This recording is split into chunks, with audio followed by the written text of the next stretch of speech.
பிஸ்மில்லா வஸ்ஸலாத்து வஸ்ஸலாமு அலா ரசூலில்லாஹ். அன்பிக்கினிய சகோதரர்களே, அல்லாஹ்வின் அடியார்களே, துல்ஹிஜ்ஜாவினுடைய முதல் 10 நாட்களிலே செய்யக்கூடிய அமல்களிலே அல்லாஹ்வுக்கு மிகவும் விருப்பமான ஒரு அமல் தான் துல்ஹிஜ்ஜாவினுடைய பிறை 10 நாங்கள் செய்யக்கூடிய பிறை 10 மற்றும் பிறை 11, 12, 13, அதாவது ஐயாமு தஷ்ரீக்குடைய நாட்கள் முடியும் வரைக்கும் செய்வதற்கு அனுமதி அளிக்கப்பட்டிருக்கக்கூடிய அறுத்து பலியிடுதல் என்று சொல்லக்கூடிய அமல். இந்த அமல் அல்லாஹ்வுக்கு மிகவும் விருப்பமான ஏற்றமான அமலாக இருந்து கொண்டிருக்கின்றது.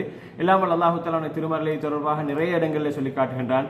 ஃபஸல்லி லிரப்பிக வன்ஹர், சூரத்துல் கௌசர்ல அல்லாஹு தஆலா சொல்கின்ற பொழுது, உனது இறைவனுக்காக நீ தொழுது அவனுக்காக நீ அறுத்து பலியிடுவாயாக என்று அல்லாஹு தஆலா சொல்லி காட்டினான். அதே போன்று இன்னும் இடத்தில் அல்லாஹ் சொல்கிறான், இன்ன ஸலாத்தி வ நுஸ்கி வ மஹ்யாய வ மமாத்தி லில்லாஹி ரப்பில் ஆலமீன். எனது தொழுகை, எனது அறுத்து பலியிடுதல், இவை அனைத்தும் என்ன, நான் உயிர் வாழ்வது, நான் மரணிப்பது எல்லாம் அல்லாஹ்வுக்காக வேண்டித்தான் என்று அல்லாஹ்வுக்காக வேண்டித்தான் என்று சொல்லுமாறு அல்லாஹு தஆலா செய்கின்றான்.